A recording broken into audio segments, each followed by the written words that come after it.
en el sedimento nos pueden orientar algo hacia posible lesión tubular. Bueno, os pongo aquí de lo último, es las guías del CADIGO, ¿no? Que nos dan una idea, sobre todo, a la hora de saber dónde estamos con ese fallo renal, qué repercusión, qué pronóstico y dónde suele terminar ese fallo renal es en estadiarlo, ¿no? En qué niveles de creatinina, en un estadio 1, 2, 3, sabemos que estadios 2, 3 pueden llegar a técnica de depuración extrarrenal y, como siempre, pues fisiopatológicamente saber cuál es la causa, si es obstructiva, si es parenquimatosa, si es prerrenal y la prevención, ¿no? Aquí os pongo un poco un esquema de lo que hay más recientemente como estadios o como tipos de lesión renal en críticos, ¿no? Valorada durante 7 días. Nos planteamos, por lo tanto, si, como veis aquí, al final esto es evaluar el riñón con diuresis y creatinina, ¿no? Diuresis y creatininas séricas. ¿Es suficiente? Nos quedamos conformes con esto. Tenemos unos niveles elevados de lesiones parenquimatosas renales en los hospitales, que sabemos que aumentan la mortalidad de nuestros pacientes hospitalarios y de cuidados críticos. Y la pregunta es si nos quedamos contentos con esto, ¿no?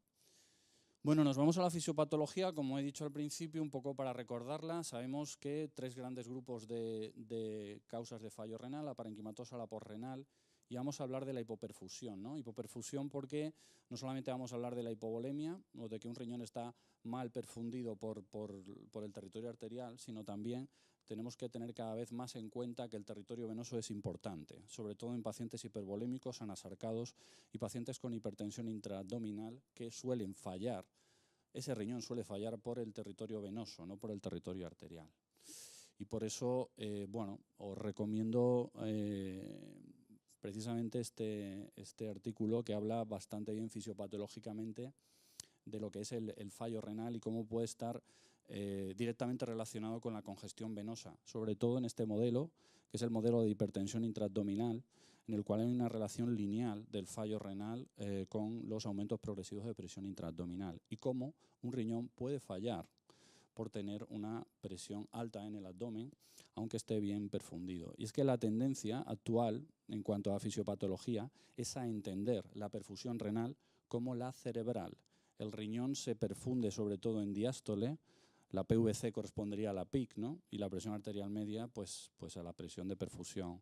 Bueno, la presión arterial media igual que en el cerebro, ¿no? Entonces, esa es la tendencia. De hecho, pacientes con fallo derecho, con fallo ventricular derecho, pacientes con insuficiencia tricuspidia, sabéis que desarrollan fallo renal precisamente por este mecanismo. Bueno, y algo que nosotros, que hacemos mucha medicina intensiva basada en la imagen, algo que consideramos es que precisamente en estas lesiones renales provocadas por anasarca, por hipervolemia o por hipertensión intraabdominal, lo que suele haber siempre de forma casi mantenida es una vasoconstricción que podemos analizar perfectamente haciendo un estudio de Ecodoppler renal periférico de arterias arcuatas y conseguimos no necesitar hacer un estudio de la excreción fraccional de sodio para saber que un riñón o que un túbulo se ha necrosado. Así se ve una perfusión renal normal y así se ve una necrosis tubular aguda que recuerda en el cerebro a la muerte encefálica. Bien, y es que es esto lo que provoca la hiperreflexión en la sepsis. La hiperreflexión en la sepsis, por ejemplo, que es un escenario clínico muy nuestro, ¿no? Provoca todos estos daños en un riñón que también tiene un compartimento y que puede llegar a fallar precisamente por hipervolemia, ¿no? El edema, el líquido, los sueros en exceso, pues son igual de malos que en defecto, ¿no? Y la tendencia actual es a considerar la sueroterapia también como una medicación con sus efectos secundarios. Y este es el efecto secundario en la sepsis, también provocado por la hiperreflexión. No creamos, por lo tanto, que el fallo renal en la sepsis es exclusivamente por los mediadores inflamatorios, sino también podemos provocarlo nosotros. Y nosotros tenemos una forma de monitorizarlo y lo hacemos como los intensivistas ingleses que tienen incorporada el ecodoppler renal como método para diagnosticar la necrosis tubular aguda, que se ve así por ecodoppler renal. Bien, en el paciente séptico estábamos hablando de biomarcadores, os he querido dar un poquito de fisiopatología inicial. En el paciente séptico, que es un escenario clínico donde vamos a tener lesión renal, obviamente existen mediadores inflamatorios, existen una serie de circunstancias que van a ser un riesgo mayor de provocar lesión renal, ¿no? Bien, pues va a ser multifactorial, por lo tanto, el origen de este fallo en relación con la sepsis, y se van a segregar una serie de sustancias cuando empieza a haber un insulto renal, como empiezan a aparecer aquí estos nombres, Senegal, Quinuno, y vais a ver unas cuantas más, y que parece ser que están en relación con la posible necesidad de técnicas de depuración extrarrenal. La mortalidad es alta, sabemos, en pacientes que hacen fallo renal. Los diferentes estudios, el estudio con vasopresina, el VANIS, llegó a un 45% si desarrollabas un fallo renal. Obviamente, cuanto mayor sea el estadio de lesión renal, pues mayor era la mortalidad. La tendencia actual, sabemos, como os he comentado antes, es hacer una replexión muy restrictiva, cada vez más restrictiva, realizando una hemodinámica basada en pruebas dinámicas de precarga y, por lo tanto, así evitando las hiperreflexiones que pueden empeorar y, per se, realizar bueno, una lesión renal exclusivamente por su parte, ¿no? Bueno, sabemos que esto es importante y también se relaciona con la lesión renal, el retraso en el tratamiento antibiótico en la sepsis, y las teorías de la lesión renal son varias, ¿no? Y probablemente pasen bastantes cosas de estas, ¿no? Asociadas en la sepsis cuando hay una lesión renal. Probablemente el lipopolisacárido, las alteraciones de la microvasculatura y en general una mala redistribución vascular a nivel renal, sobre todo entre médula y corteza, pues pueden actuar micro y macrohemodinámica, ¿no? Teorías hay varias, hay muchas, pero no os voy tampoco a aburrir con ellas, ¿no? Parece que es multifactorial y que pasan muchas de estas cosas asociadas. Bien, el sitio donde podemos estudiar los biomarcadores o donde se han estudiado los biomarcadores es en estas diferentes zonas, ¿no? En el paciente séptico, digamos que cuando empieza prácticamente la sepsis, las primeras horas quizás los que más se han estudiado son el NGAL, el TIM2 y el IGF-BP7. Pero este es un momento en el cual ni siquiera yo me doy cuenta que hay una afectación del riñón. Hay una siguiente fase en la cual yo empiezo a ver un cierto grado de afectación renal, caen algo las diuresis clínicamente, analíticamente, hay ya algo de lesión renal, ¿no? Y aquí aparecen otros biomarcadores. Cuando existe una franca caída del filtrado glomerular, existen otros. Cuando hay verdaderamente un diagnóstico clínico importante que ya está condicionando la hemodinámica y la situación del paciente, pues hay otros. Y el momento también en el cual sabemos si se está recuperando ese riñón antes de esperar, o bueno, para no esperar a la creatinina, al filtrado glomerular, pues tenemos una serie de biomarcadores que han sido estudiados también y que nos están diciendo que próximamente se va a recuperar la función renal, ¿no? Probablemente los dos más estudiados son estos y los que han recibido mejores resultados, el TIM2 y el IGF-BP7. De hecho, una combinación de los dos son los únicos biomarcadores que tiene aprobados la FDA. Una combinación de los dos, debido a que la combinación de los dos son es la que ha conseguido mejores resultados y mejores correlaciones. El NGAL ha sido estudiado en la fase más precoz, pero quizás en la fase más precoz de la sepsis yo considero que poco interés práctico tiene estudiar un biomarcador en las primeras 5 o 6 horas, ¿no? Esto era un poco en la sepsis, ¿no? Digamos que el otro grupo de pacientes que desarrollan fallo renal, sobre todo son pacientes que tienen problemas cardiológicos, ¿no? Insuficiencia cardíaca, shock cardiogénico. Aquí también hay una respuesta humoral y aquí también hay una serie de biomarcadores, tanto de orina como de sangre, que aumentan y que, bueno, los podemos analizar.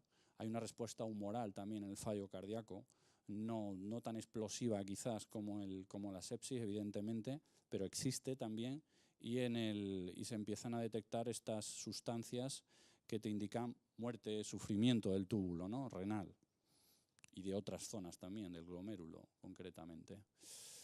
¿Por qué los biomarcadores? Nos preguntamos, ¿no? Pues porque quizás el aumento de creatinina es tardío, porque el inicio de la lesión renal pues quizás sea tardío, ¿no? y lo podemos predecir. Las diuresis, si se pretende usar biomarcadores a nivel hospitalario, evidentemente el sitio donde mejor se analiza el riñón y la función renal es la UCI. Entonces, bueno, quedarnos solamente con eso pues parece poca cosa. Y los biomarcadores pues podrían aportar más teóricamente a todos los niveles, a nivel hospitalario en general, ¿no? Podría ser un argumento para indicar precozmente las técnicas de depuración extrarrenal, ¿no? Ya sabemos, no sé qué ocurre en vuestras unidades, pero hay unidades que hace años clásicamente el kit completo de llegada del paciente en shock séptico era tubo, vía central y catéter de diálisis e iniciar la diálisis de forma precoz, ¿no? Sobre todo cuando estaba muy de moda la hemofiltración de alto flujo, ¿no? Bien, pues aquí tendríais un argumento más para saber cómo está la película, ¿no? A nivel de la afectación renal. Bien, os pongo aquí un metaanálisis que quizás es el que mejor estudia todos estos biomarcadores, sobre todo en cuanto a la cantidad de estudios que se han desarrollado de cada uno de ellos y cuáles han sido los resultados, todos medidos en área bajo la curva, ¿no? Para necesitar TDE. Aquí el endpoint de estos estudios son necesidad de técnicas de depuración extrarrenal. Y como siempre, quizás el más estudiado en orina es el TIN2 y el IGBP7. Fijaros que han llegado a conseguir pues, fiabilidades, bueno, no sale ahí, pero es del 0,85, ¿no? El NGAL 0,72 y luego el resto pues 0,79. Fijaros que se comparan con la diuresis horaria, ¿no? La diuresis horaria, que es pues, una forma de medir las necesidades o de evaluar si ese paciente va a necesitar o no diálisis, muchas veces hemos tomado decisiones con ella, ¿no? Y de hecho, en el día a día tomamos decisiones con la diuresis horaria. Pues esta es la fiabilidad, este es el rendimiento de la diuresis horaria para predecir la necesidad de TD, ¿no? La excreción fraccional de sodio tiene esa rentabilidad, 0,72, bueno, y luego otras, ¿no? Pero siempre gana esta combinación, el TIMB y el IGFBP7, ¿no? Existe a punto de comercializarse un sistema que se llama NephroCheck, que realmente es una combinación de los dos. Y está basado en el mejor estudio de estos dos biomarcadores, que es el SAPHIR, que fueron 728 pacientes críticos, y digamos que este estudio ha sido el que le dio la idea a la FDA, ¿no? Y el que ha conseguido pues, que esté aprobado es el 2014. Estos son los resultados del SAPHIR. 14% de estos pacientes críticos desarrollaron una AQI severa, un CADIGO de 2 y 3, y consiguió un área bajo la curva de 0,8, ¿no? Parece que el 80% de estos pacientes que tienen niveles elevados, esta combinación de estos dos biomarcadores, pues van a ir a diálisis. Luego existen otros, pero que no han demostrado llegar pues, a esos niveles. La crítica que se hace en este metaanálisis que os he puesto al principio de estos últimos, que parece que tienen buenos resultados, es que se han realizado solamente un estudio sobre ellos, pero el FAP1 y el FAP1 urinario parece que consiguen unos resultados muy buenos, ¿no? Lo que pasa es que simplemente hay solo un estudio. Fijaros que mejor que todo ello sería realizar un test de estrés con furosemida y combinar el TIN2 y el IGFBP7. Consigue un área bajo la curva de 0,89, ¿no? Ahora voy a hablar un poquito más de eso. ¿Qué limitaciones tienen estos estudios y esto de los biomarcadores? ¿Ese es el endpoint? ¿Para eso necesito solamente los biomarcadores? Os lanzo esta pregunta, ¿no? ¿Para indicar la TD? Bueno, probablemente sí, ¿no? Quizás yo considero que es la mayor utilidad que pueden llegar a tener, ¿no? Algunos de los estudios que se han realizado de biomarcadores no han sido para ese endpoint, sino simplemente para diagnosticar lesión renal. Entonces, diagnosticar una lesión renal más o menos severa, considero un poco que no tiene mucha validez práctica, ¿no? La indicación, por lo tanto, de cada estudio en el que se ha realizado el endpoint ha variado bastante, ¿no? Por lo tanto, en estos estudios, etiología, diagnóstico y clasificación del AQI también ha sido diferente y los biomarcadores han demostrado más fiabilidad en unas patologías que en otras. El otro problema de la heterogeneidad de los resultados de estos estudios de biomarcadores es que a veces hay unidades donde la diálisis no se indica solo por fallo renal, sino que se indica la diálisis pues, por hiperreflexión, por algún problema analítico asociado, incluso por toxicidad o incluso por liberar mediadores inflamatorios, ¿no? Por tratar la respuesta inflamatoria sistémica. Y eso también es un problema para diseñar estos estudios, que sean así de heterogéneos sus indicaciones. Bueno, recordar también que los niveles de biomarcadores dependen del filtrado glomerular y esto también es un problema para hacer homogéneos todos estos estudios, ¿no? Y fijaros que, no se ve en la pantalla, pero curiosamente aquí tenemos algo que salió en Critical Care en el 2013 que yo creo que y considero que se lleva por delante bastante de estos estudios y a los biomarcadores en general. Tenemos desde este estudio que resulta que poner 1 miligramo kilo de peso de furosemida a un paciente y que ese paciente orine más de 200 centímetros cúbicos en 2 horas tiene un área bajo la curva de 0,8, igual que un biomarcador. Claro, eso implica que el túbulo está indemne, que tenga esa reacción, con lo cual la verdad que solamente este dato en cuanto a fiabilidad le pega una patada importante a todos los biomarcadores que están en esos niveles, ¿no?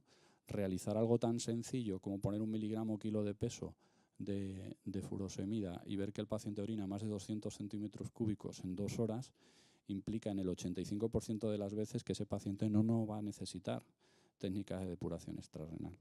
Con lo cual, solamente con esto casi me he cargado toda la presentación, ¿no?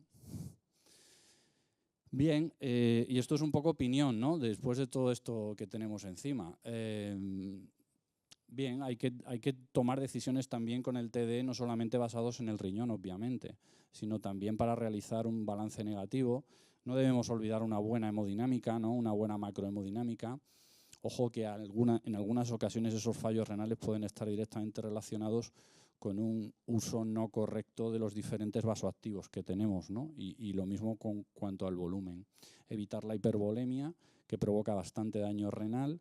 La oliguria no es igual a hipovolemia y en ocasiones puede ser hipervolemia. Optimizar el transporte de oxígeno y monitorizar y tratar precozmente la PIA, ¿no? No es necesario llegar a tener una PIA de 25 para empezar a pensar que un paciente puede hacer fallo renal, porque ya con una PIA de 12, 13 ya puedo tener cierto compromiso, cierta lesión renal. La actuación, por lo tanto, consideramos que tendría que ser así, asegurar una buena volemia y en general una buena hemodinámica. Evidentemente, si el paciente está en una situación de severidad, pues la TD en un grado pues muy extremo, ¿no? Diuréticos y sobrecarga hídrica, tratar el síndrome compartimental o en general la hipertensión intraabdominal. Evidentemente, nosotros que hacemos mucha medicina crítica basada en imagen, pues descartar la causa renal de forma rápida, ¿no? Y también pues con Doppler renal podemos saber si el paciente ya tiene la lesión parenquimatosa instaurada. Descartar nefrotoxicidad, si se sospecha de glomerulonefritis o nefritis en general, pues tendremos que ir a biopsia probablemente y luego para situaciones etiológicas pues más específicas la plasmaféresis, como sabemos, ¿no? Profilaxis, pues sabemos que es evitar IECAS y AINES, sabemos que son tóxicos para el riñón, una buena reflexión pero no en exceso. Hacer pruebas dinámicas de precarga en la hemodinámica, así evitaremos hiperreflexiones y a ver si evitaremos hipervolemias y sobrecargas hídricas. Las sobrecargas hídricas nosotros las basamos también en otros datos clínicos, como ese paciente séptico que ingresa con una hemoglobina de 16 y en 24 horas tiene una hemoglobina de 11, ¿no? Eso es indudablemente por hemodilución. Okay. La hipertensión intraabdominal provoca insuficiencia renal por congestión renal. Los hiperaportes de sodios provocan oliguria, como sabemos, por aumento de efecto de la hormona antidiurética. Tenemos que asegurar una buena reflexión también con un gasto cardíaco adecuado basado en parámetros de perfusión tisular y nosotros consideramos que en ecografía, ¿no? Precaución con los nefrotóxicos. Y el ecodoppler renal periférico, como hemos comentado, que lo usamos, ¿no? Este es un poco el resumen y un poco la respuesta a aquella pregunta del principio, ¿no? ¿Podríamos reducir ese 55% de lesión parenquimatosa renal hospitalaria? Pues haciendo profilaxis, probablemente mirando al riñón, un órgano que es tan importante, nosotros consideramos que habría que mirarlo, ¿no? Y mirar en cuidados intensivos, sobre todo hacer ecografía a pie de cama. Y quizás los biomarcadores podrían tener su interés en el uso de la TD cuando tengamos dudas, y quizás el único es el NephroCheck, como os he dicho, esa combinación de esos dos biomarcadores que están aprobados por la FDA. Lo que pasa que ni su precio ni su coste ahora mismo están dentro de las posibilidades de hacerlo de forma generalizada, sobre todo si tenemos algo tan sencillo como es un test de furosemida que tiene prácticamente el mismo área bajo la curva que esos dos biomarcadores, ¿no? Por eso nosotros tenemos un algoritmo evidentemente basado en la ecografía, en el cual hacemos un diagnóstico diferencial con ella de base de todas las causas o de la fisiopatología del fallo renal, y probablemente por estas zonas de aquí es donde podríamos colocar a esos NephroCheck, a esos biomarcadores, cuando tengamos sobre todo dudas para la TD, porque desde luego si tienes un paciente con un fallo por renal, la TD te piensas en ella menos, ¿no? Y si tienes un paciente ya con una lesión tubular instaurada, pues vas directamente a TD, ¿no? Pero en estas situaciones quizás podría tener utilidad. Y si no dispones de él, pues test de furosemida, que es lo que recomendamos, ¿no? Y también dentro de la sociedad nuestra de ecografía en críticos. Y eso es todo.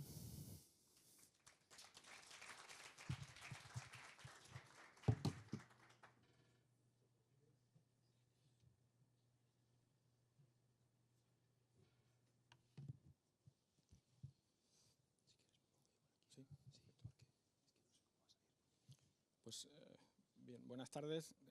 Gracias por la opción de participar como ponente en esta segunda jornada de la sociedad, pues, especialmente a María y a todo lo que es la Junta Directiva actual. Gracias a todos vosotros por estar aquí, que es lo más importante, y espero que la informática no me juegue mal paso, porque mi charla fundamentalmente está, conjugada con imágenes y con vídeo, y no sé el soporte informático de aquí del colegio si hará que funcione correctamente o no. Por eso veis que Javi me dará un poco de soporte, al menos para hacer quizá doble clic sobre las pantallas que llevan vídeo. Pues para finalizar la tarde, en cuanto a lo que son las presentaciones, a mí me corresponde hablar de la utilidad de la ecocardiografía en el manejo del paciente con inestabilidad hemodinámica. Bueno, yo creo que esa la podemos pasar, Javi. Vale.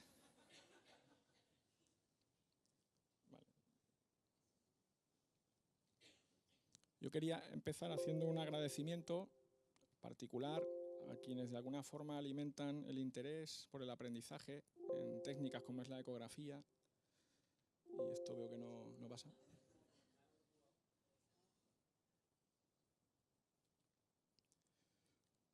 Como decía, un agradecimiento especial pues, a los residentes, porque son los que mantienen lo que yo llamo la ilusión y la inquietud por aprender, entre otras técnicas, la ecocardiografía. Y bueno, sí, en particular pues, a los que están dentro de lo que es mi servicio, y también a los que desde hace varios años pues, acuden para estar con nosotros y de alguna forma coger entrenamiento en lo que es la utilización de esta técnica para la evaluación de los pacientes críticos. Y si bien este agradecimiento, pues también lo quería hacer con la intención de llamar la atención, puesto que esto es una herramienta con un gran potencial de diagnóstico. Ya se ha ido viendo la alusión al ultrasonido a lo largo de la tarde, que para poder hacer pues, mediciones como puede ser, por ejemplo, un Doppler tisular del anillo mitral, o el que sea un poco más atrevido a hacer mediciones de lo que se conoce como el strain, quizá antes ha de invertir un poco de tiempo en escuchar lo que le pasa a un paciente, en revisar su historia clínica y, por supuesto, en ver otras pruebas complementarias junto con la ecografía, como puede ser un electrocardiograma o incluso una radiografía de tórax, que parece que los rayos X los empezamos a despejar, ¿no? Y dentro de lo que es el ámbito de la UCI, pues para mí también es muy importante, sobre todo si queremos hacer mediciones con un sistema como es el ecocardiógrafo, pues ser críticos en hacer una lectura, por ejemplo, de una presión arterial invasiva. Esto no es que se haya ido la señal, no es la carta de ajuste del ecógrafo, es todo un espectro que yo pongo cuando hablamos de inestabilidad hemodinámica. Desde un punto de vista clínico sabemos que eso es pues una gama bastante amplia que puede ir desde lo que quizá es el día a día, el paciente con hipotensión arterial o con hipovolemia aislada, al paciente que ya requiere bastante más atención porque está en una situación hemodinámica de shock, o aquel paciente que está próximo a sufrir un evento como es una parada cardíaca, o bien dentro de lo que es la propia resucitación o el estado en el que queda después de la misma. Y de la misma forma hay una gama de grises muy amplia cuando hablamos de ecocardiografía, y estaréis todos de acuerdo conmigo que existe, pues bueno, lo que no nos gusta decir, pero que existe, que es la mala ventana. Por supuesto, en la experiencia, la presencia muchas veces de artefactos que nos van a dar pues, dificultades para lo que es el abordaje diagnóstico, la monitorización, la utilización de muchos dispositivos que son propios de nuestros pacientes y la complejidad que todo eso conlleva. Voy a intentar no salir de todo ese marco y especialmente centrarme en la ecocardiografía, pero creo que estaréis de acuerdo conmigo que esto fácilmente se amplía y es lo que está ocurriendo si hablásemos de pacientes críticos y del uso de los ultrasonidos, ¿no? Ya hemos visto pues, a lo largo de la tarde ejemplos que hacen alusión a los mismos. Yo podría acabar aquí y cerramos las ponencias de la sesión porque perfectamente esta podría ser la conclusión de mi presentación, viendo que desde hace ya tiempo y hay bibliografía múltiple que de alguna forma justifica la rentabilidad, la utilidad de esta herramienta en la evaluación y en la monitorización de los pacientes desde un punto de vista cardiovascular que están inestables desde un punto de vista hemodinámico. En estas guías en concreto pues, aparecen múltiples escenarios con distintas representaciones de lo que es el uso apropiado de la ecografía y de forma mucho más reciente, pues bueno, en este Critical Care se habla de más o menos monitorización en los pacientes críticos, se hace un resumen de puntos claves y uno de ellos es la ecocardiografía y como modalidad preferida para lo que sería el abordaje inicial de un paciente inestable. La insuficiencia cardíaca, todos la conocemos, es un síndrome de gran prevalencia que llena las camas de nuestros servicios y muchas veces es el motivo por el cual ingresan los pacientes que vamos a estudiar porque están inestables desde un punto de vista hemodinámico, pero otras veces tenemos muchos pacientes que si bien han ingresado por problemas neurológicos, respiratorios, traumáticos, postquirúrgicos, van a manifestar inestabilidad hemodinámica porque albergan algún grado de insuficiencia cardíaca por una cardiopatía previa. Aprovecho esto para hacer una llamada de atención y me gusta porque viene reflejado de guías de cardiología que recomiendan, sobre todo cuando la enfocamos en el contexto de la insuficiencia cardíaca y sobre todo en la insuficiencia cardíaca aguda, la realización de una ecocardiografía inmediata delante de un paciente inestable hemodinámicamente. Sin embargo, y es este el mensaje que yo quiero transmitir, ellos mismos hacen la reflexión que la interpretación en un paciente agudo puede ser muy compleja, que la presencia de un corazón anormal no siempre va a ser la justificación de esa inestabilidad y que, entre otras cosas, vamos a tener coexistencia con otras patologías, por ejemplo, la enfermedad respiratoria o todo lo que es la interacción del corazón y el pulmón. Además, vienen a decir que todavía, bueno, pues quizá tengamos una escasa relativa evidencia de cálida para el uso de la ecocardiografía en agudos. Yo lo dejo ahí, eso es bastante discutible, pero lo utilizo como una llamada de atención o como una llamada de prudencia. En este contexto de la insuficiencia cardíaca, y no quiero o no pretendo dar una clase de ecocardiografía e inundar esto de fórmulas, en ese contexto el ecocardiograma es muy rentable en evaluar algo que a nosotros siempre nos ha preocupado, que es la presión de la aurícula izquierda, lo que hace referencia a la precarga, lo que sería la estimación del capilar pulmonar. Y hemos de ser conscientes de que la ecocardiografía no mide valores de presión absolutos, sino que hace son estimaciones basadas en múltiples parámetros. Esto sería pues, lo que es el análisis de lo que llamamos la función diastólica, fundamentalmente basada en el espectro que registramos de Doppler del llenado a través de la válvula mitral, ¿no? Pero ninguna de estas medidas podemos decir que tienen una perfecta validación en nuestro entorno, por lo tanto hacemos estimaciones. Con eso y una vez más y como alerta, yo soy partidario de que la mejor herramienta que compagina la ecocardiografía en nuestro entorno es el sentido común. No olvidarnos que no deja de ser una prueba complementaria más y que su mayor rendimiento vendrá de la mano de integrar la información que sacamos junto con lo que le pasa al paciente. De alguna forma se tratará de hacer un diagnóstico o de excluirlo, sobre todo de si estamos delante de un paciente con problemas hemodinámicos. Al pie de eso, pues probablemente en nuestro entorno lo que se lleva más es lo que podemos llamar la ecocardiografía focalizada, que resumiría un poco lo que es el examen ecocardiográfico que podemos aprender junto con un cardiólogo en un gabinete y resume bueno, pues lo que son los puntos de exploración. Y esto significa que no pretende de ninguna manera, o no es nuestra intención hacer una ecografía de gabinete. Nosotros tenemos unos objetivos diferentes que pueden responder o que van a buscar la respuesta de preguntas relativamente sencillas. Ahora lo iremos viendo, en particular de si con el eco podemos decir cómo se contrae el corazón, de cuál es el estado de volemia de nuestro paciente y de si existe una causa directa que explique la alteración hemodinámica. Empezaré por la última interrogación porque probablemente en esta es donde mayor rentabilidad diagnóstica tiene la ecocardiografía, incluso sin tener una amplia experiencia, si nos dejamos llevar un poco por la integración de toda la información que rodea al paciente y del sentido común. A partir de aquí empezarán los vídeos. Javi, aquí sí que te pido colaboración porque sí, se desvinculan. Bueno, este es un ejemplo donde efectivamente el ecocardio rápidamente nos está diciendo qué ocurre o nos justifica la inestabilidad hemodinámica, porque si cazáis la imagen de aquí, pues nos pone de manifiesto que tenemos una complicación mecánica de un infarto, que hay un defecto en el septum, que genera una comunicación interventricular que está sobrecargando, el Doppler de color no lo pone de manifiesto, al ventrículo derecho. Vamos a pasar de diapositiva. Este es un caso más bonito. Aquí, con saber lo que le ha pasado al paciente, pues bueno, a lo mejor uno diría no hace falta ni siquiera el eco, pero el eco nos muestra pues, lo que está pasando y nos está poniendo en anticipo de que estamos delante de un riesgo vital muy importante. Esto es una mujer joven que pasó por la sala de hemodinámica para que se le colocara un dispositivo de cierre del septum interauricular. Y para los que no sabéis mucha ecografía, pues la parte más alta de la imagen es el ventrículo derecho. Dentro hay una especie de ovni flotando, que es el dispositivo, el Amplatzer, que se descolgó desafortunadamente y quedó atrapado dentro del cuerpo del ventrículo derecho. Es una paciente que lógicamente tuvo que acabar en las manos del cirujano, que afortunadamente pues, esto no le comportó mayor compromiso y luego tuvo un curso favorable. Aquí de nuevo el ecocardio nos dice qué está pasando. Y este es un paciente con un infarto en curso, con una complicación mecánica, donde la naturaleza pues, ha hecho el favor de aguantarlo, porque hay una rotura contenida que ha generado pues, la presencia de un hemopericardio, que es esta gama de ecos que vemos fuera de lo que son las cavidades cardíacas, y por dentro, y de hecho utilizamos la administración de contraste, pues también la naturaleza contuvo la rotura mediante la formación de un coágulo, un trombo, que permitió que al menos el paciente pudiera llegar a quirófano y que se le pudiera resolver quirúrgicamente la complicación mecánica.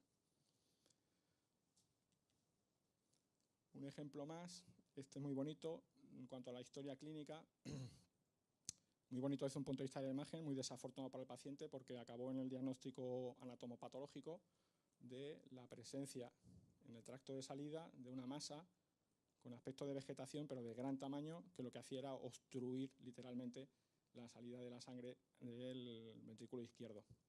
Eso es el transtorácico y bueno, en este caso usamos transesofágico por intentar mejorar un poco las imágenes y había eso, una vegetación de gran tamaño que estaba protuyendo hacia el tracto de salida y el diagnóstico lo dio el anatomopatólogo junto con las muestras de microbiología y correspondía con una endocarditis por Aspergillus. No todas son las imágenes de movimiento. Para los que no entendéis de eco, pues esto es un registro de un espectro de Doppler de onda continua que mide velocidades de la sangre, sobre todo cuando están aceleradas, y el eco es muy rentable cuando el paciente inestable responde a una valvulopatía. Esta es la más prevalente en nuestro entorno. Esto es una estenosis aórtica registrada por Doppler de onda continua, y en el otro es un caso también de una valvulopatía que se inestabilizó por generar una insuficiencia mitral como consecuencia de un prolapso valvular mitral, que es ese pequeño velo que vemos hacia el cuerpo de la aurícula izquierda. Bueno, y este creo que es el último, donde el eco pues, rápidamente es rentable en decir qué le pasa al paciente.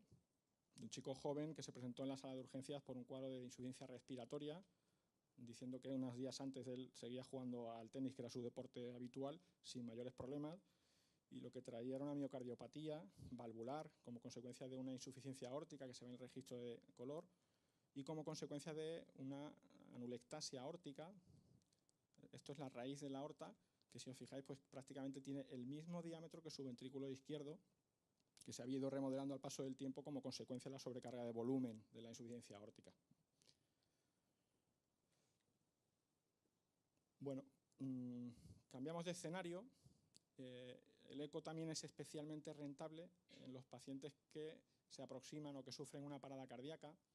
Este sí que es un entorno que requiere de las personas que la tratan, pues hacer uso del sentido común, especialmente también de saber pues, liderar la situación, porque yo siempre digo que cuando esto ocurre, al menos en el ámbito intrahospitalario, dentro de la UCI, pues hay revuelo dentro del box donde ha habido una parada, y encima vamos a aparecer alguno de nosotros por allí a meter otra herramienta, que es el ecógrafo, que en nuestro caso, pues bueno, todavía no disponemos de ecógrafos portátiles, no deja de ser un monstruito más metido allí al pie de la cama.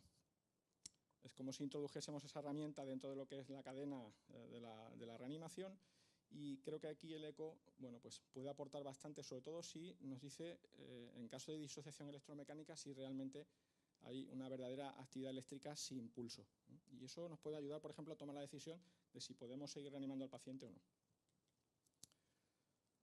Aquí, pues con respecto a la persona que le hicimos el eco, esta es una imagen para mí morbosa, porque lo que refleja es un estado hemodinámico absolutamente deletéreo, que es de una parada cardíaca, que eléctricamente tendría pues, actividad, es decir, correspondía a una disociación electromecánica, si bien en el registro del eco pues, prácticamente no se ve.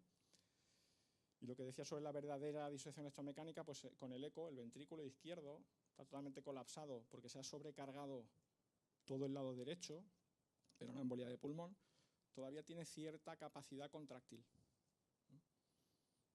Incapaz, eso sí, de generar un pulso detectable o de dar pues, unos signos vitales, ¿no? Pero bueno, esto fue un paciente que falleció desafortunadamente en ese contexto. Para el uso del eco dentro de lo que es la reanimación existen muchos algoritmos actualmente que lo que intentan es bueno, pues, organizar el momento oportuno de hacerlo.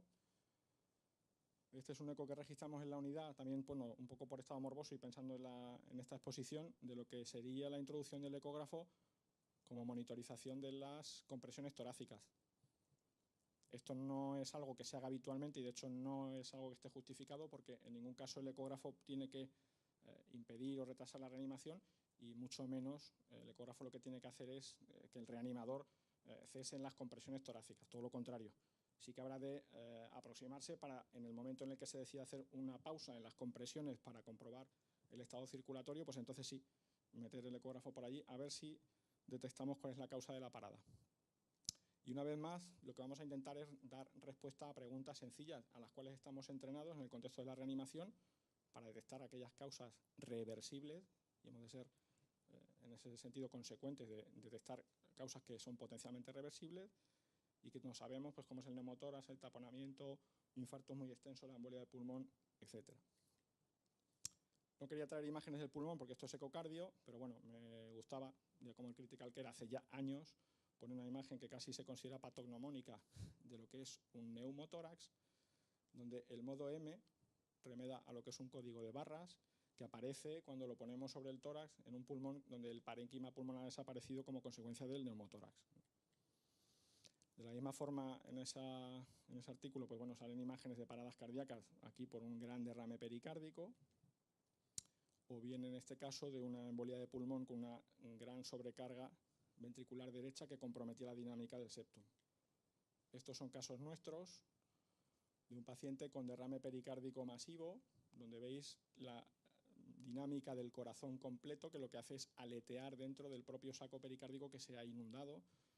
Y el eco, aparte de confirmarnos esto, el taponamiento es un diagnóstico que se tiene que hacer desde un punto de vista clínico, sobre todo si estamos próximos a un evento como la parada cardíaca. El ecógrafo, desde luego, nos va a servir mucho de guía para la pericardiocentesis. Estos son casos de embolia de pulmón. Si las imágenes nos aguantan un pelín, bueno, aquí es importante ver cómo el ventrículo izquierdo queda comprometido por la gran sobrecarga del lado derecho. De hecho, se compromete la dinámica del septum.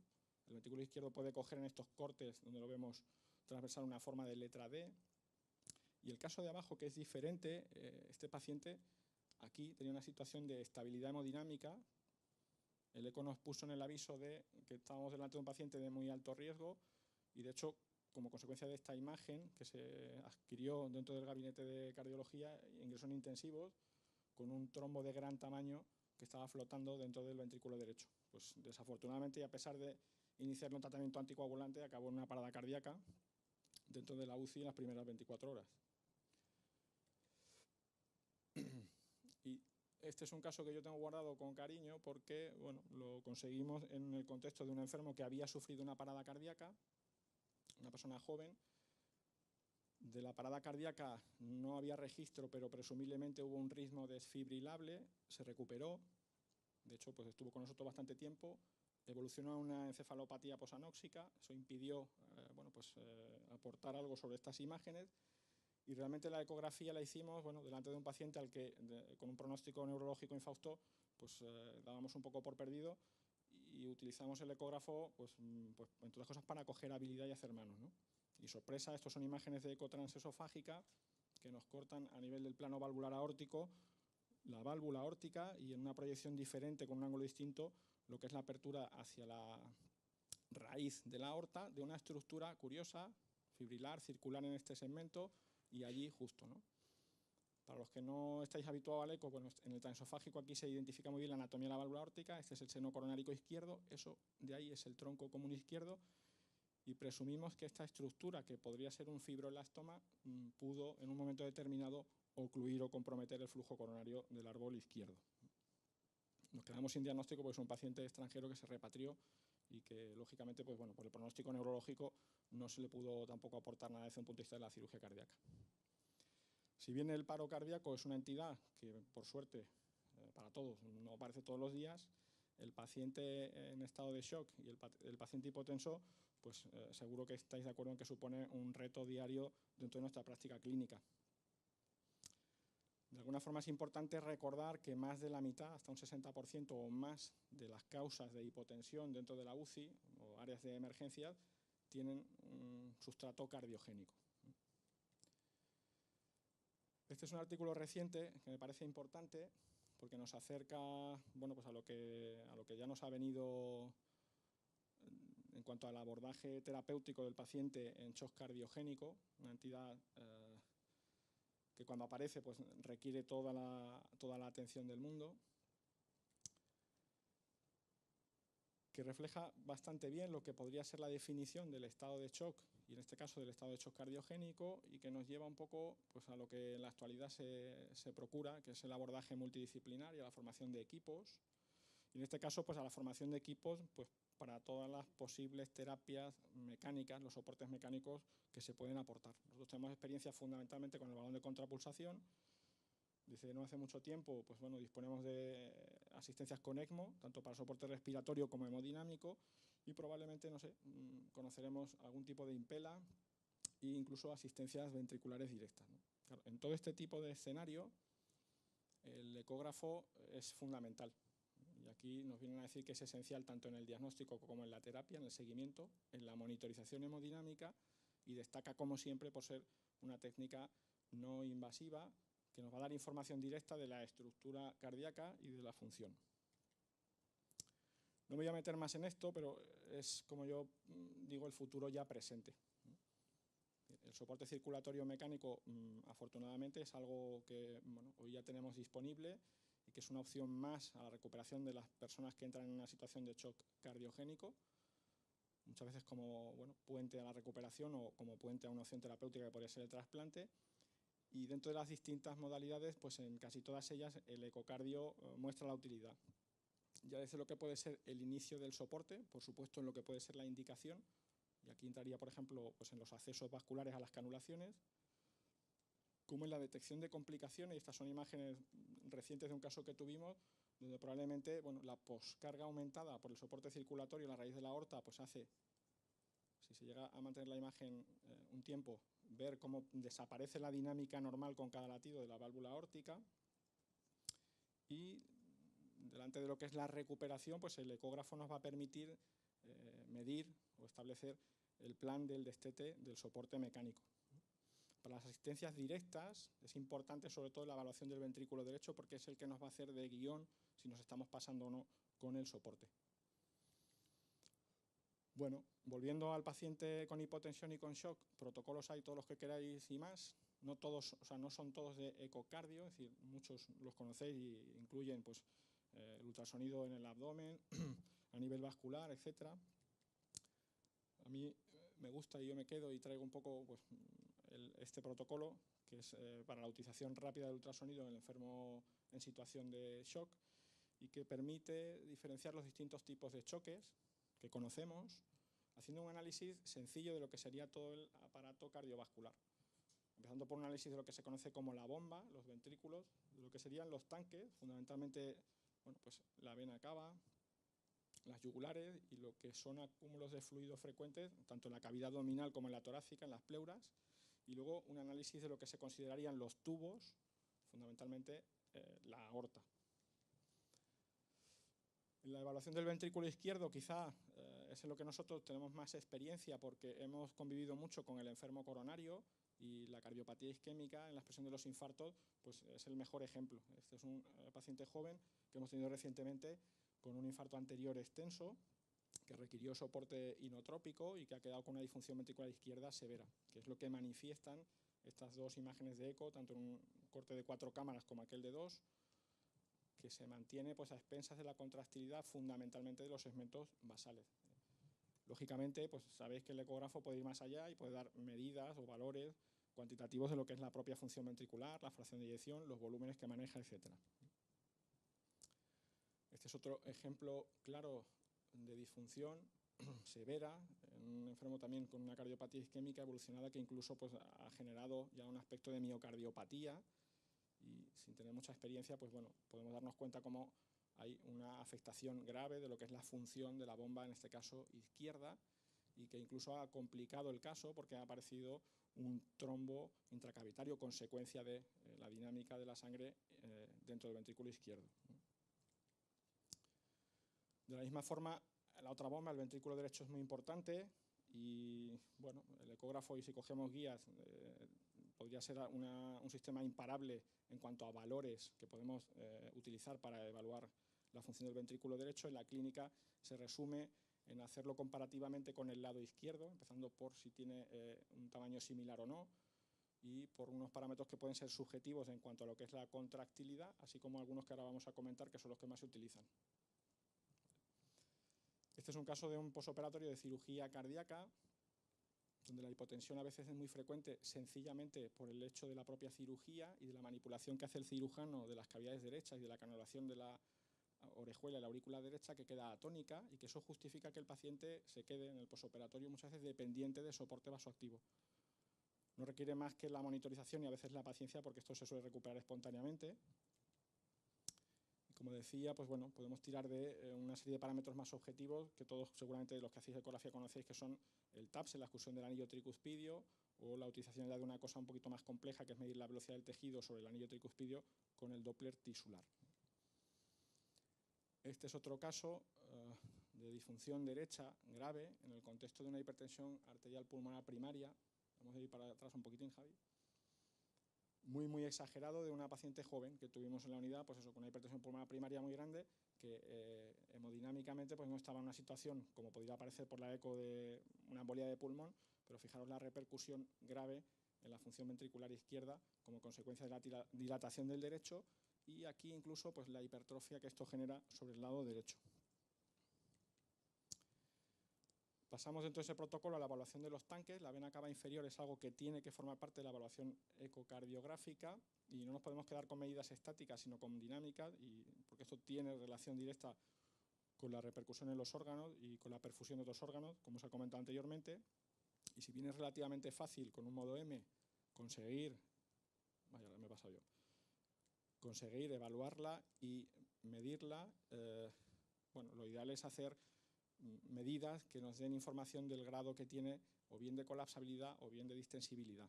Y luego tenemos tablas donde podemos hacer inferencias de lo que sería la presión de la aurícula derecha en función del tamaño de la vena cava y del grado de colapsabilidad que tiene. Estos serían ejemplos de una vena cava que no colapsa y hay una que vemos cómo colapsa, si bien faltaría, bueno, para que quedase gráficamente bien registrado lo que es el ciclo respiratorio, que influye lógicamente. Y en este sentido, y un poco más complejo, estaría el uso del eco transesofágico en la monitorización también de la cava superior. Esto es un plano de cava registrado por eco transesofágico que podría servir sobre todo en ámbitos de pacientes críticos próximos o cercanos al quirófano. Esto sería un poco el resumen de parámetros para medir eso. La sepsis es un entorno donde habitualmente tiramos de esto y sobre todo en algo que nos interesa, que es la predicción de respuesta a volumen. Estos son ejemplos que nos encontramos con frecuencia, que el ecógrafo nos ayuda a entender qué está pasando, sobre todo cuando hay un exceso de soporte inotrópico vasoactivo y sobre todo si el paciente además pues, tiene un grosor parietal izquierdo aumentado que genera gradientes dentro del ventrículo izquierdo y que piden pues, hacer un poco quizá lo contrario de lo que hacemos y es reducir el soporte inotrópico y quizá hacer un aumento del aporte de volumen. Este es otro ejemplo similar. Bueno, entre que se corta la imagen, la calidad es mala. El Doppler sí que generaba un espectro exagerado intraventricular, bueno, para los que estáis familiarizados, con velocidades de más de 7 metros por segundo y una presión altísima. Esto estaba pues, con noradrenalina por encima de 1 microgramo kilo minuto, una mujer con un proceso abdominal postquirúrgico y con una miocardiopatía hipertrófica de base. El protocolo se propone ampliado al análisis de la integral de velocidad en el tracto de salida y esto es el subrogado del gasto cardíaco en el eco. A partir de aquí podemos hacer estimaciones del volumen latido y del gasto cardíaco. El valor de referencia de 18 es el que bueno, nos va a poner un poco el punto de corte. Y para acabar, porque ya me estoy extendiendo, el punto que quedaría es el de los vasos que comunican. El eco es especialmente rentable en la detección de problemas en los grandes vasos como en la aorta, como es este caso, con un eco transtorácico puesto en el espacio supraesternal que ponía de manifiesto un flap de una disección de aorta tipo A clásica, pues, por flap intimal. Este es otro también de un aneurisma disecante, en este caso roto, que se había abierto al pericardio y que bueno, supuso una emergencia quirúrgica. Este era el caso y bueno. Muchas veces sabéis que tiramos de la multimodalidad en la imagen y, bueno, no contentos con el eco, pues hemos pasado por el angiotac y en este caso, pues fijaros, el aneurisma que asomaba a la apertura del esternón. Y como conclusión, pues creo que es indiscutible, sin ninguna duda, la utilidad de la ecocardiografía hoy por hoy en la evaluación del paciente con inestabilidad hemodinámica. Para el que quiera empezar a entrar en este mundo, pues debiera coger entrenamiento en la función de los ventrículos, tanto izquierdo como derecho. Si queremos hacer estimaciones de las presiones de llenado, pues el llenado mitral para la presión de la aurícula izquierda y si lo complementamos con eco pulmonar lo estaremos haciendo todavía mejor. La velocidad del tracto de salida, el IVT, también es el parámetro que vamos a utilizar para la estimación del volumen latido y del gasto cardíaco y muchas veces para la predicción de la respuesta de volumen y el análisis de al menos la vena cava inferior. Y yo con eso acabo. Gracias a todos por la atención.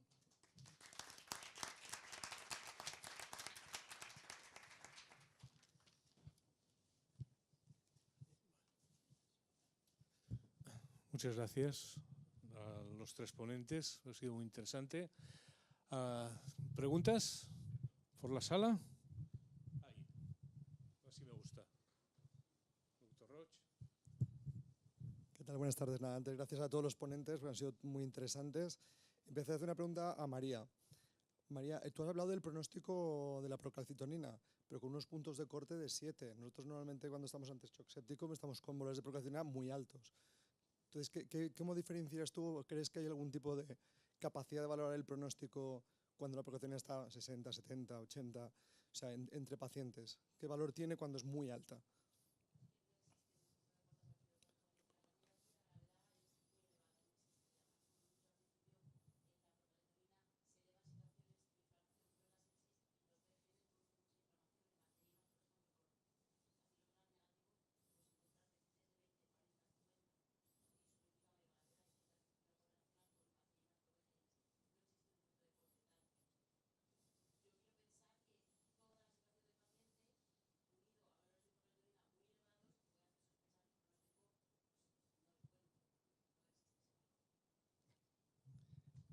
Gracias. Y luego, Alberto, en la reanimación de pacientes en sepsis o en shock séptico con disfunción diastólica, ¿cuál sería el papel de la eco para conseguir una buena replección de volumen? porque es una pregunta que siempre suelo hacer cuando tenemos pacientes en insuficiencia cardíaca, y la verdad es que reflexionar volumen o reponer volumen en pacientes con difusión diastólica es bastante complicado.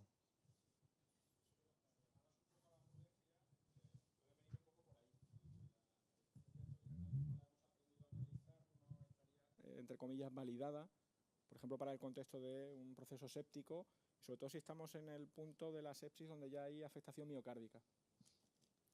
Yo creo que ahí hemos de tirar de algo más o de complementar lo que sería la evaluación de la disfunción diastólica clásica con alguna maniobra para ver respuesta a volumen, como puede ser el VTI o el análisis de la vena cava inferior, y probablemente en la actualidad conjugarlo con la integración del eco pulmonar. Pero bueno, no es una pregunta fácil, yo creo que a todos nos pasa lo mismo, ¿eh?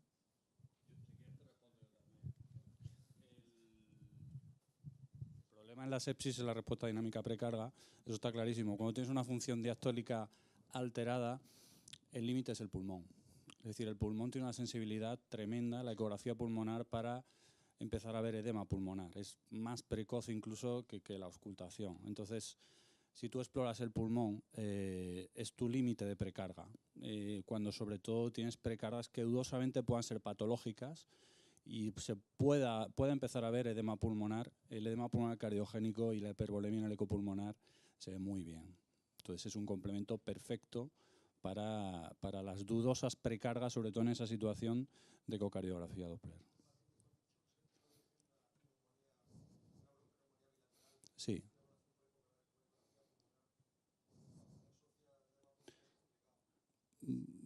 Bueno, se puede, o sea, hay un comportamiento con el patrón B, sobre todo, que es verdaderamente muy simétrico, muy bilateral, en el cual evidentemente obvias la zona donde tienes la afectación o la condensación, el patrón C, pero evidentemente en el otro lado, en el lado teóricamente, bueno, o en los lados que tienes sanos, entre comillas, donde no tienes neumonía, tienes que tener una afectación muy típica de edema pulmonar cardiogénico. Eso se ve muy bien en la ecografía pulmonar y cada vez más está más referenciada como complemento de la ecocardiografía para la precarga.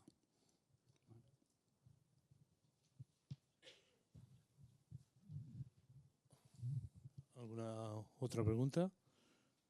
Bueno. Voy a preguntar a Raúl. ¿Los biomarcadores tienen algún papel como marcadores de la recuperación de la lesión renal aguda? Poco o casi nada. De lo que hay en torno a un 70%, o sea, un área bajo la curva, en el paciente séptico, que son de más se ha podido estudiar, un área bajo la curva de 60-70. Entonces, bueno, si ya veis que simplemente hacer un test de furosemida para ver, un test de estrés con furosemida para ver si el túbulo tiene buena función tubular, es superior a eso, realmente no han demostrado para nada ni llegar ni siquiera a ser ni una mediana recomendación. Entonces, para nada, para nada.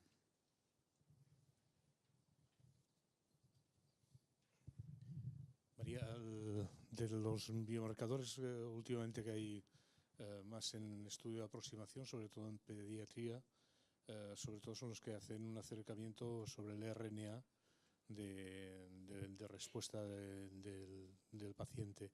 ¿Esto al adulto hay alguna cercanía que sea clínica y que pueda repercutir en el tratamiento y respuesta del tratamiento? ¿O no hay nada? Yo tampoco lo sé, por eso te preguntaba a ti, porque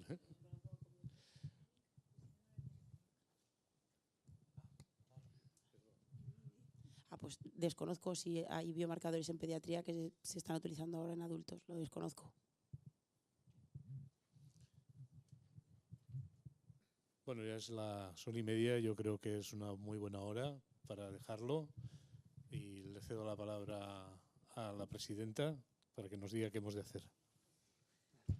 Ahora, entregar un premio, ¿no? Creo que es lo que sigue, ¿no? A ver. Bueno, conclusiones y clausura. la verdad es que como ya vamos un poquito justos de tiempo y cada moderador y ponente ya se han encargado de cerrar sus mesas y concluir, pues yo no me extenderé. Y entonces pasaré al tema del premio, que se resume en decir que lamentablemente queda vacante porque ningún trabajo hemos considerado que se mereciese recibir este premio. Así que nada, os animo para el año que viene a ver si presentáis vuestros proyectos. Y entonces se va el bote. Muy bien, Sebastián. Entonces ahora pues ya daríamos paso a la asamblea los socios que se quieran quedar. Gracias por vuestra asistencia. Y por favor dejad las encuestas en la puerta.